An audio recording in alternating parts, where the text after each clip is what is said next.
अच्छा YouTube channel. तो जैसा कि मैंने कहा था ओसीएम का चैप्टर 1 हम लोग स्टार्ट करने वाले हैं, तो इस वीडियो से हम लोग स्टार्ट करने वाले हैं और ये वीडियो ज़रूर एंड तक ज़रूर देखना। लास्ट में कुछ इंपॉर्टेंट चीज़ है मैं आपको बताऊंगा। तो इस वीडियो में हम लोग देखने वाले हैं स्टैंडर्ड 12 महाराष्ट्र बोर्ड का फर्स्ट लेसन ओसीएम का। लेसन नंबर 1 है प्रिंसिपल ऑफ मैनेजमेंट। इस वीडियो में हम लोग देखने वाले इंट्रोडक्शन, मीनिंग एंड डेफिनेशन और nature of principle of business. मतलब पार्ट 1 है ये, पार्ट 2 पार्ट 3 आएगा बाद में, 4 तक आ सकते। तो अभी हम लोग देखते हैं इंट्रोडक्शन में हम लोग ने 11th स्टैंडर्ड में पढ़ा था कि हम लोग को मैनेजमेंट होना ज़रूरी है। सब जगह मैनेजमेंट होता है, जैसे कि सब टाइप के बिजनेस ऑर्गेनाइजेशन में, सब टाइप के नॉन बिजनेस ऑर्गेनाइजेशन में, इवन द सोशल लाइफ में भी मैनेजमेंट होना ज़रूरी है। मैनेजमेंट है वो की टू सक्सेस इन अचीविंग गोल। मतलब हम लोग को सपोज करो हम लोग ने गोल सेट किया कि 12th में 100% लाना है, तो हम लोग को टाइम टेबल बनाना पड़ेगा, टाइम मैनेजमेंट करना पड़ेगा, तो हम लोग को की टू सक्सेस मिलेगा। मतलब मैनेजमेंट के हिसाब से चलेंगे तो हम लोग को गोल अचीव करने में आसानी होगी, एकदम आसानी से हम लोग वो गोल अचीव कर पाएंगे। It is required source of business organisation like machinery material. ये रिक्वायर्ड सोर्स है बिजनेस ऑर्गेनाइजेशन का, जैसे कि मशीनरी, मटेरियल, मनी, ये सब रिक्वायर्ड सोर्स है। अभी ये जो सोर्स है उसके बीच में, मतलब ऑर्गेनाइजेशन के जो सोर्स है उसको कोऑर्डिनेशन करना ज़रूरी है। हम लोग को वो कोऑर्डिनेशन एस्टेब्लिश करने के लिए हम लोग को मालूम रहना चाहिए मैनेजमेंट क्या है। हम सारा का सारा चीज़ मालूम रहना चाहिए मैनेजमेंट के बारे में। This it is observe as importance of management is growing. मतलब कि मैनेजमेंट का इम्पोर्टेंस अभी ग्रो हो रहा है, ग्रो होते ही जा रहा है। वेरियस मैनेजमेंट थिंकर, मतलब बहुत सारे मैनेजमेंट थिंकर्स है, उन्होंने अपनी अपनी थियोरी बनाई है, जैसे कि उन लोग के फील्ड में काम करते हैं, जैसे जो फील्ड में उन लोग काम करते हैं वो सब ऑब्जर्व करके सिस्टमेटिक स्टडी करके उन लोग ने थियोरीज बनाई है। तो बहुत सारे थिंकर्स हैं, उन्होंने अपने अपने ऑब्जर्वेशन के हिसाब से थियोरीज बनाई है। तो ऐसे बहुत सारे जो प्रिंसिपल्स है वो ऐसे जो बहुत सारी प्रिंसिपल थियोरीज और टेक्निक है जो सेम डायरेक्शन में रिजल्ट देती है, मतलब सेम रिजल्ट देती है। बट ये जो है जो रिज़ल्ट है हो सकता है हर कंपनी में अलग अलग हो, जैसे कि कोई ऑर्गेनाइजेशन में वो सिचुएशन अलग हो तो अलग अलग करके मैनेजमेंट करना पड़ेगा, ऐसा। मतलब वो वेरी करता है हर जगह पे, ऑर्गेनाइजेशन तो ऑर्गेनाइजेशन, ये ऑर्गेनाइजेशन में अलग है तो ये ऑर्गेनाइजेशन में अलग होगा, ऐसा। मतलब अलग मैनेजमेंट होगा। तो अभी हम लोग देखते हैं इन ब्रीफ। मतलब मैनेजमेंट जो है वो स्टैटिक गोल है, आपको स्टैटिक गोल है उसको अचीव करना है। सपोज करो आपने कोई गोल किया उसको अचीव करना है तो मैनेजमेंट होना ज़रूरी है। मतलब आपका ऑर्गेनाइजेशन है सपोज करो, तो वो ऑर्गेनाइजेशन का कुछ गोल रहेंगे, वो अचीव करने के लिए मैनेजमेंट होना ज़रूरी है। मतलब हाउ ऑर्गेनाइजेशन वर्क, मतलब वो ऑर्गेनाइजेशन कैसे वर्क करेगा, तो वो वर्किंग के अकॉर्डिंग से आप मैनेजमेंट बनाओगे, क्या ऐसा मैनेजमेंट होना चाहिए। मैनेजमेंट में बहुत सारे फैक्टर्स ऑफ प्रोडक्शन इंक्लूड होते हैं, बहुत सारे। जो अभी मैनेजमेंट के कुछ फंक्शंस भी है, जैसे कि प्लानिंग करना, प्लान करना, ऑर्गेनाइजिंग करना, प्लान करके उसको ऑर्गेनाइज करना, फिर उस स्टाफ में उसको जो मैनेजमेंट का वर्क है, सो जो भी वर्क है उसको मैनेजमेंट के हिसाब से वर्क करना। कोई अच्छा है तो उसको थोड़ा ज़्यादा वर्क देने का, मतलब ऐसा वर्क को डिवाइड कर देने का। तो बहुत सारे फंक्शंस है, जैसे कि प्लानिंग करना, फिर ऑर्गेनाइज करना, फिर स्टाफ में उसको जो वर्क है उसको डिस्ट्रीब्यूट कर देना, फिर कोऑर्डिनेट करना, दो सब स्टाफ के बीच में कोऑर्डिनेट करना, फिर कंट्रोल करना वो स्टाफ को कि हाँ ऐसे ऐसे करो, ऐसा बताना, कंट्रोल करके रखना वो स्टाफ को। ऐसे ये टर्म को बोला जाता है फंक्शंस ऑफ मैनेजमेंट। ये सब चीज़ बताया मैंने, प्लानिंग, ऑर्गेनाइजिंग, ये सब को बोला जाता है फंक्शंस ऑफ मैनेजमेंट। तो अभी हम लोग देखते हैं मीनिंग एंड डेफिनेशन। तो while achieving goal of an individual or organization it is always important to use different system and technique। मतलब अभी कोई गोल को अचीव करना है आपको, जैसे कि मैंने आपको बताया आपको 12th में 100% लाना है, तो आपका वो गोल है, तो आपको वो अचीव करने के लिए टाइम मैनेजमेंट करना पड़ेगा। लेकिन आप हो सकता है आपके हिसाब से करोगे। अभी मैंने आपको टाइम टेबल बना के दे दिया कि सुबह से इतना इतना पढ़ो, तो आप उस हिसाब से पढ़ोगे या आपका खुद का टाइम टेबल बनाओगे, आधा घंटा चलो ठीक है, आधा घंटा ये पढ़ूंगा, फिर आधा घंटा टाइम लूँगा, ब्रेक लूँगा, ऐसा करके बनाओगे। ऐसा मैं बोल दूँ 3-3 घंटा पढ़ते रहो तो ऐसा नहीं होगा ना, आपके हिसाब से बनाओगे आप कितना पढ़ सकते हो। तो हर जगह अलग अलग टेक्निक यूज़ होगी। जैसे कि मैंने आपको बताया अभी 12th का एग्जांपल, वैसे ही आप बहुत सारे एग्जांपल दे सकते हो। हर जगह अलग अलग टेक्निक यूज़ होगी। Some of this technique are accepted universally.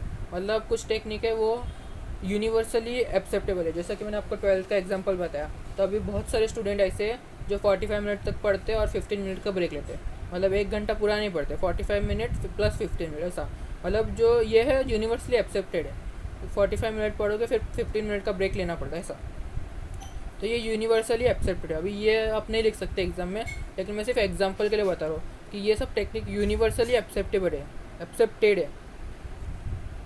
इसके लिए इसको प्रिंसिपल्स बोला जाता है। It provide guidelines to manager को ये गाइडलाइंस देता है कि इस तरीके से मैनेज करो, मतलब कंडक्ट करो ऑर्गेनाइजेशन की, ये चीज़ ऐसे कंडक्ट करो, ऐसे कंडक्ट करो। मतलब हम लोग को गाइडलाइंस, बेसिक गाइडलाइंस देते हैं, स्पेसिफिक बेसिस।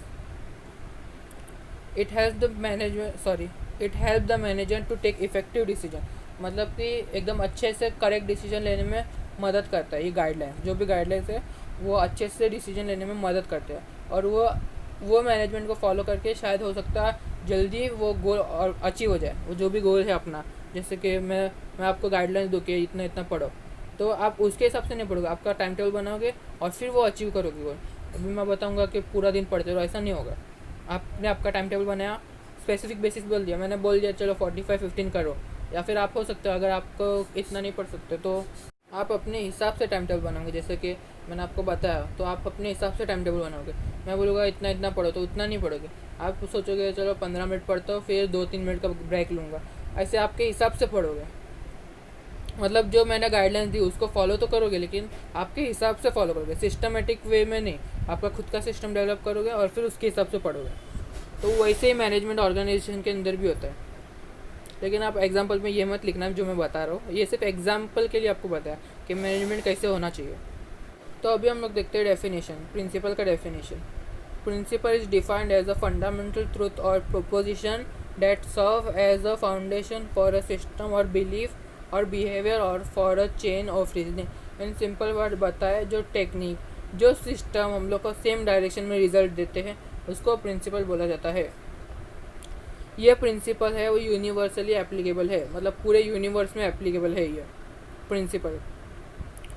ये बेसिस पे, मतलब जो प्रिंसिपल के बेसिस पे मैनेजर का जो चांसेस है एरर करने का वो कम हो जाते हैं, ख़त्म नहीं हो जाते, कम हो जाते हैं। वो जो मैनेजमेंट कर रहा है तो एरर होने के कम चांसेस है उसके, मतलब कुछ गलती होने के कम चांसेस है। फॉर एग्जांपल जो इन क्रिकेट और गेम पूरा का पूरा प्ले है, मतलब जो क्रिकेट है उसका पूरा गेम जो है वो डिवाइड और डिज़ाइन रहता है प्लेयर्स के बीच में।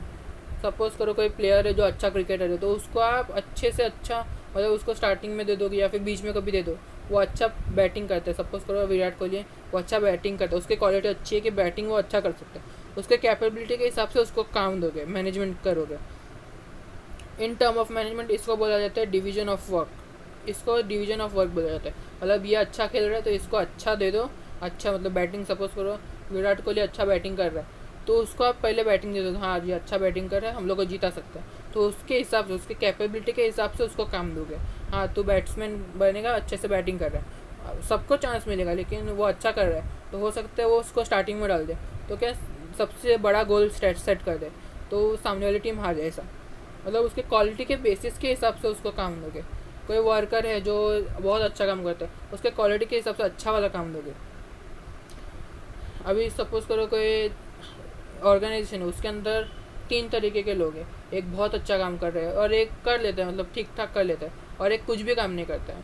जो कुछ भी काम नहीं करता है उसको एकदम हल्का फुल्का काम दे दोगे कि ये टेबल है उसको थोड़ा इस साइड रख दिया, फिर ये फाइल्स जाके उसको दे दिया, ऐसा मतलब हल्का फुल्का काम नहीं कर रहे हो, और थोड़ा कर लेते हैं, मीडियम तरीके से काम कर लेता है, तो उसको बोलोगे कि ठीक है चल तू ये टाइप करना है, ये टाइप कर ले। और जो बहुत अच्छा काम करता है उसको बहुत अच्छे से अच्छा वाला काम देंगे, जो बेस्ट पॉसिबल काम रहेगा कंपनी में वो देंगे, ऐसा मतलब डिवाइड कर देंगे सारे के सारे जो भी क्वालिटीज़ के हिसाब से उनको डिवाइड कर देंगे वर्क को। तो अभी हम लोग देखते हैं natures of principle of management. अभी नेचर है, फीचर है, कैरेक्टरिस्टिक्स है, तीनों का मतलब एक होता है। अभी nature of principle of management आए, या features of management of principle आए, या characteristics of principle of management है, तीनों आए, उसका आंसर आपको यही लिखना है। तो management principle are form to guide as influence the behaviour of employ. मतलब मैनेजमेंट जो है वो मैंने आपको बताया कि बिहेवियर ऑफ एम्प्लॉयमेंट पे एम्प्लॉयज़ के ऊपर डिपेंड करता है। जैसा कि आपको मैंने बताया 3 एग्जांपल दिया, तो उसके बिहेवियर के ऊपर जैसा वो करता है काम उसके हिसाब से उसको काम दिया जाएगा, उसे मैनेज किया जाएगा। मैंने जैसे कि बताया बहुत अच्छा काम करे तो उसको अच्छा काम दिया जाएगा, मतलब अच्छे से अच्छा काम दिएगा, बेस्ट काम देगा उसको। बिहेवियर, उसके बिहेवियर के ऊपर से उसको काम दिया जाएगा। This principle insist on improving efficiency organisational resource in term of profit. अभी सपोज करो अच्छा काम कर रहे हो तो उसका अच्छा काम दिया है तो ये जो है वो इफेक्ट करेगा प्रॉफिट के ऊपर, अपना प्रॉफिट बढ़ सकता है ऐसा। मतलब पूरा काम दिया, अपने को काम मिला, वो पूरा काम उसने अच्छे से कर दिया तो हो सकता है कि सामने वाली पार्टी जो है वो वापस से अपने को कांटेक्ट करे तो अपने को प्रॉफिट में इंक्रीज़ हो, इम्प्रूवमेंट हो ऐसा। This principle also focus on best coordination between superior, subordinate and all the members of the organisation. मतलब जैसा कि मैंने बताया सबके बीच में कोऑर्डिनेशन करता है। जितने टाइप ऑफ मैनेजमेंट है आपने लास्ट ईयर पढ़ा रहेगा, top level, lower level, middle level, ये जितने टाइप के मैनेजमेंट है तो वो सबके बीच में कोऑर्डिनेशन करने में मदद करता है मैनेजमेंट। तो जो प्रिंसिपल ऑफ मैनेजमेंट वो पावर देता है कि एम्प्लॉय का बिहेवियर चेंज कर सके तो हम लोग का प्रॉफिट इंक्रीज़ हो सके ऐसा। तो इसके कुछ पॉइंट है, 7 पॉइंट हम लोग देखते हैं। तो पहला पॉइंट है यूनिवर्सली एप्लीकेबल, मतलब ये जो है यूनिवर्सल इन नेचर है, मतलब जैसे कि मैंने बताया ये पूरे यूनिवर्स में एप्लीकेबल होता है, सॉरी एप्लीकेशन। दैट मीन्स मतलब ये जो है मैनेजमेंट वो सब जगह रिक्वायर्ड होता है, प्रिंसिपल ऑफ मैनेजमेंट सब जगह रहता है। छोटा बिजनेस है, बड़ा बिजनेस है या बहुत बड़ा बिजनेस है, सब जगह मैनेजमेंट होना ज़रूरी है। अभी हो सकता है बड़ा बिजनेस है तो उसका थोड़ा मैनेजमेंट सिस्टम अच्छा हो, मतलब अच्छा नहीं बहुत अच्छा, बहुत बड़ी टीम बना के रखी हो मैनेजमेंट के लिए। और छोटी कंपनी है तो छोटी टीम बना के, ऐसा अलग अलग होता है, लेकिन मैनेजमेंट होना ज़रूरी है सब जगह पे। ये डिपेंड नहीं करता कि मैनेजमेंट छोटी कंपनी है तो मैनेजमेंट नहीं होगा, सब जगह मैनेजमेंट होना ज़रूरी है, सब जगह होता है मैनेजमेंट। ये जो है उसका रिज़ल्ट जो है मैनेजमेंट का वो हो सकता है सब जगह अलग अलग हो। बड़ी कंपनी तो थोड़ा अच्छा रिज़ल्ट रहेगा या छोटी कंपनी तो भी बहुत अच्छा रिज़ल्ट हो सकता है, वेरी करता है। जो रिज़ल्ट है मैनेजमेंट का, प्रिंसिपल ऑफ मैनेजमेंट का जो रिज़ल्ट है वो वेरी करता है, अलग अलग हो सकता है, लेकिन मैनेजमेंट होना ज़रूरी है सब जगह, यूनिवर्सली एप्लीकेबल है। ये जो है मॉडिफाइड हो सकता है management, principal of management modify हो सकता है। जैसे कि मैंने आपको बताया, आपको 4 घंटा पढ़ना है, एक साथ पढ़ो अलग अलग पढ़ो, मॉडिफाई आपके हिसाब से करोगे, मतलब मॉडिफाई हो सकता है प्रिंसिपल ऑफ मैनेजमेंट। सब बिजनेस ऑर्गेनाइजेशन में ये मॉडिफाई कर सकते हैं आप, मॉडिफाई करके आपके हिसाब से उसको बना सकते हो ऐसा। Similarly they are applicable to all level of management. जैसा कि आपको मालूम रहेगा top level, middle level, lower level management, ये सब लेवल के मैनेजमेंट में एप्लीकेबल होता है। तो अभी सेकेंड पॉइंट है जनरल गाइडलाइंस। तो जो प्रिंसिपल ऑफ मैनेजमेंट है वो सिर्फ जनरल गाइडलाइंस देता है, रिजिड गाइडलाइंस नहीं देता है।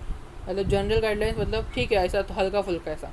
तो अभी हम लोग देखते हैं management principle provide general guidelines, मतलब कुछ गाइडलाइंस देते हैं जो सिचुएशन है उसको सॉल्व करने के लिए। ऐसा बताते नहीं हाँ ऐसे ही करो, ऐसा स्ट्रिक्टली फॉलो मत करो, हाँ ठीक है ऐसा ऐसा कर सकते हो ऐसा। मैंने जैसा कि बताया 4 घंटा, तो फिर उसके हिसाब से हाँ ठीक है आप आधा घंटा पढ़ सकते हो ऐसा। जनरल गाइडलाइंस देता है, मतलब जो प्रॉब्लम है उसको सॉल्व करने के लिए जनरल गाइडलाइंस देता है। ये रिगिड नहीं है, जैसे कि मैंने बताया रिगिड मतलब कि स्ट्रिक्टली आपको फॉलो नहीं करना है, हाँ ठीक है आप कर सकते हैं ऐसा। Which management principle are to be applied depend upon the situation, मतलब उसका जो सिचुएशन है उसके हिसाब से वो प्रॉब्लम सॉल्व करेगा। आपको प्रिंसिपल तो दे देगा हाँ ठीक है ऐसा कर सकते हो, तो आप उसको चेंज करके भी आपका हिसाब से बना सकते हो। आपने सपोज करो मैं एग्जांपल वही दूँ 12th का, तो आपका 12th का मैंने बताया 4-5 घंटे पढ़ना है, तो आपके हिसाब से उसको मॉडिफाई करके आप अपने हिसाब से पढ़ोगे। ऐसा नहीं कि मैं बोला 4 घंटे एक साथ पढ़ोगे, ऐसा नहीं, आप अपने हिसाब से पढ़ोगे, मतलब आप चेंज कर सकते हो उसको, मॉडिफाई करके आपके हिसाब से बना सकते हो। फॉर एग्जाम्पल व्हेन वी से फेयर रिन्यूमरेशन, फेयर रिन्यूमरेशन ठीक ठाक पैसे मिल जाता है ऐसा बोल सकते हो, या इसको अच्छे पैसे मिल जाते हैं। अभी फेयर रिन्यूमरेशन अलग अलग होता है, जैसे बड़ी कंपनी है तो फेयर मतलब उसका बहुत ज़्यादा फेयर रिन्यूमरेशन, मतलब उसको इससे अच्छे पैसे मिलते रहेंगे, और छोटी कंपनी है तो कम पैसे मिलते रहेंगे। डिपेंड करता है हर जगह पे, हर ऑर्गेनाइजेशन में अलग अलग डिपेंड करता है। तो जैसा कि मैंने बताया फेयर रिम्यूनरेशन मतलब हर जगह डिफरेंट हो सकता है। बड़ा ऑर्गेनाइजेशन अगर कोई सपोज करो बड़ा ऑर्गेनाइजेशन है वो एकदम छोटा सर्विस प्रोवाइड कर रहा है, तो हो सकता है जो एम्प्लॉय उसको रेन्यूमरेशन कम मिलता है ऐसा। फेयर रिम्यूनरेशन मतलब कम ज़्यादा ऐसा हो सकता है, डिफरेंट करता है, डिपेंड करता है हर सिचुएशन में और हर कंडीशन में, हर ऑर्गेनाइजेशन में डिपेंड करता है।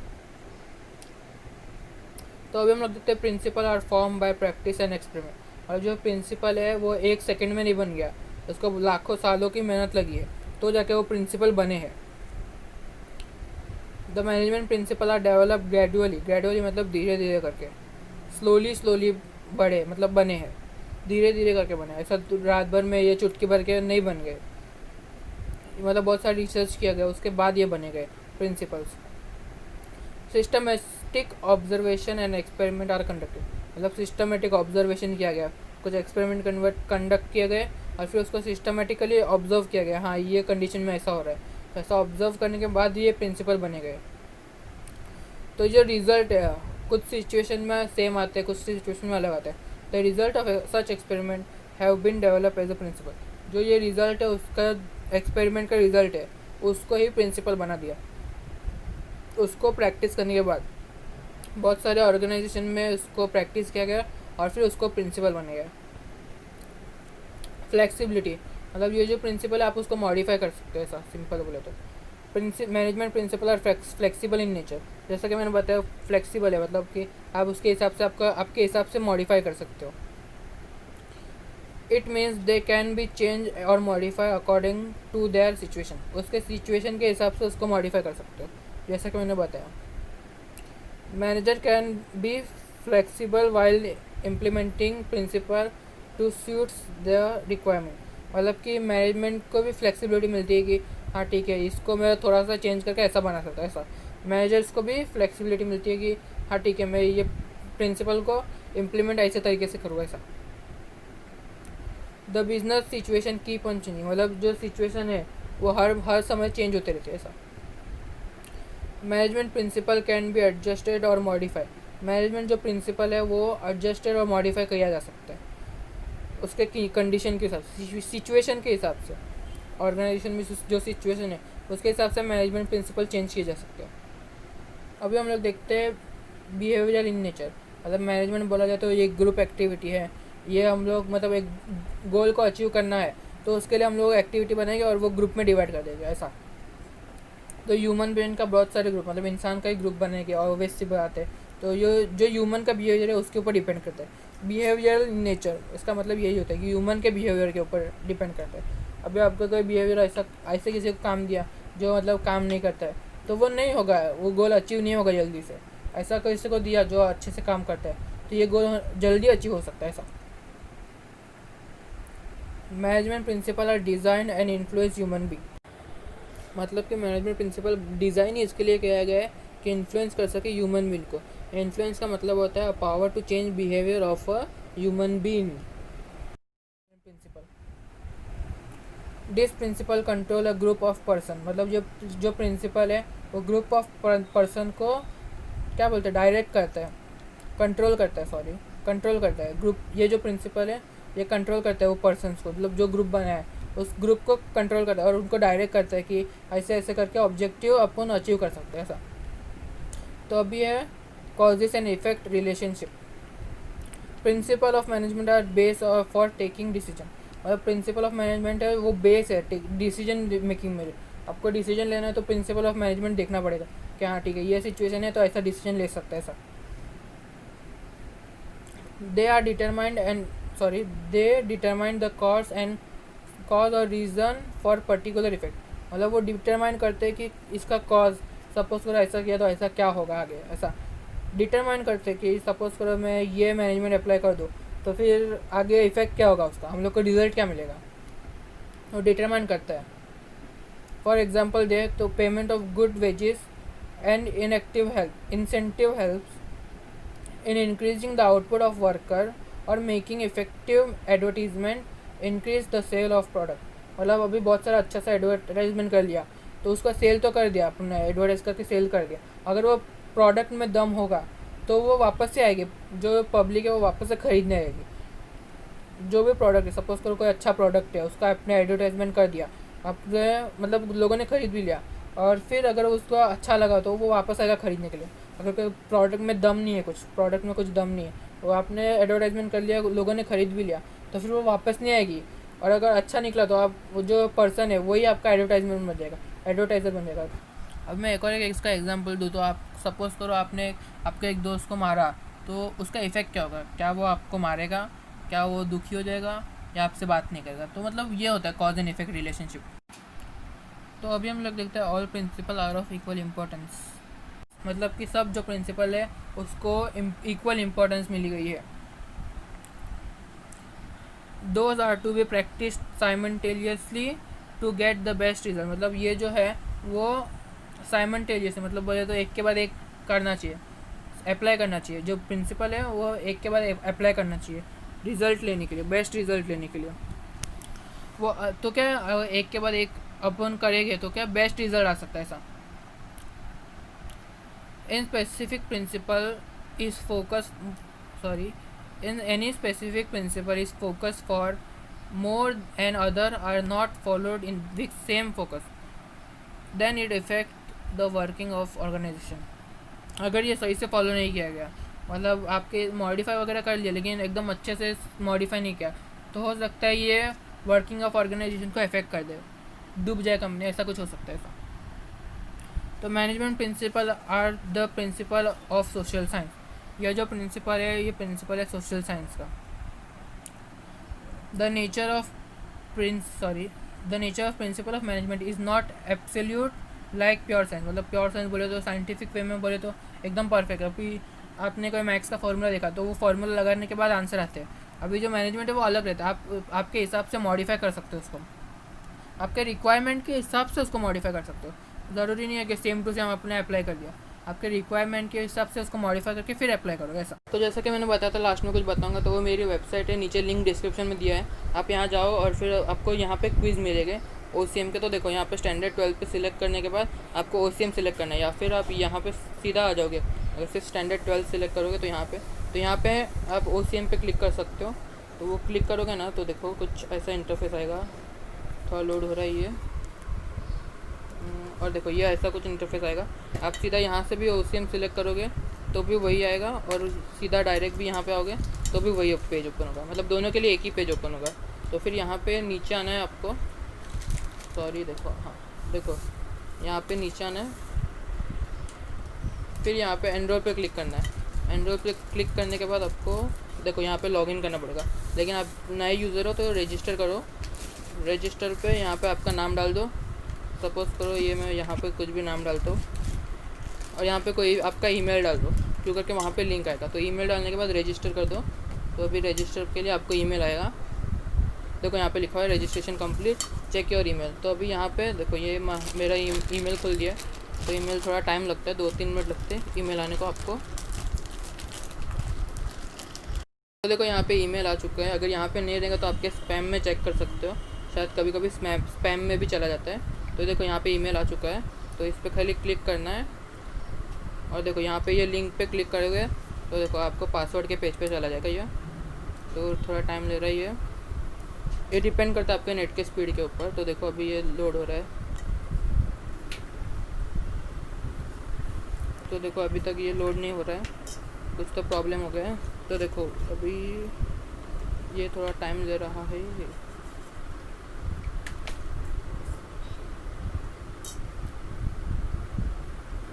तो देखो अभी यहाँ पे मैं आ गया हूँ, आप आपका पासवर्ड सेट कर सकते हो। देखो यहाँ पे मैं कुछ भी पासवर्ड डाल देता हूँ, आपको स्ट्रॉन्ग रखना है, ऐसा कोई स्ट्रॉन्ग पासवर्ड रखना। तो फिर ऐसा कोई स्ट्रॉन्ग पासवर्ड रखना, देखो यहाँ पे ऐसा कुछ मैं स्ट्रॉन्ग पासवर्ड रख दिया है। अब जो भी स्ट्रॉन्ग पासवर्ड रखना लिखे, तो ये स्ट्रॉन्ग पासवर्ड रख दिया। अभी यहाँ पे रीसेट पे कर दिया मैंने ये कॉपी कर लिया। तो देखो अभी आप रिमेंबर कर सकते हो, अभी फ़िलहाल मैं नहीं कर रहा हूँ, मैं ये निकाल दूँगा। तो अभी लॉगिन करना है आपको। तो देखो यहाँ पे आपका ईमेल डालना है, जो आपको जहाँ पे ईमेल आया था वही। तो देखो यहाँ पे ईमेल डाल दिया मैंने, और ये पासवर्ड डाल दिया, और लॉगिन। तो देखो अभी ये लॉगिन हो जाएगा, अभी ये लॉगिन हो जाएगा। तो देखो ये हो रहा है। तो देखो यहाँ पे हो गया लॉगिन, आप आपके पेज पे आ गए हो। तो अभी आपको है ना वापस से यहाँ पे जाना है, विजिट साइट करना है। तो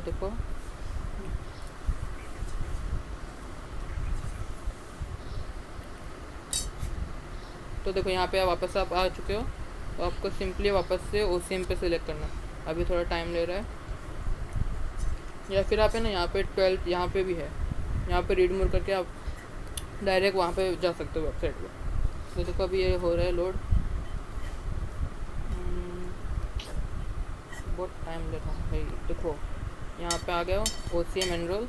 अभी आप लॉगिन हो चुके हो तो एनरोल हो जाओगे डायरेक्ट।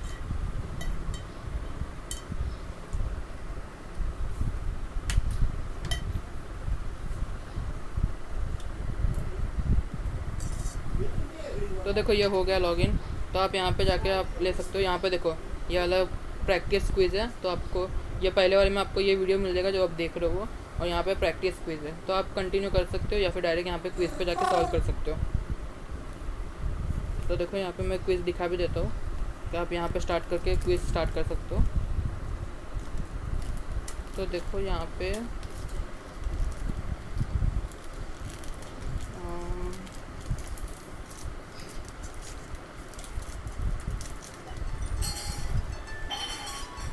तो देखो ये वापस रीलोड हो चुका है। देखो ये आ गया, आपको ये सॉल्व करने के टोटल 5 क्विज़ है आपको सॉल्व करने के लिए। तो आप अभी कर लो। अगर कुछ समझ में नहीं आता तो नीचे कमेंट कर देना। तो thanks for watching this video. अगर कोई सवाल है तो नीचे कमेंट कीजिए और मुझे इंस्टाग्राम पे भी फॉलो कर देना।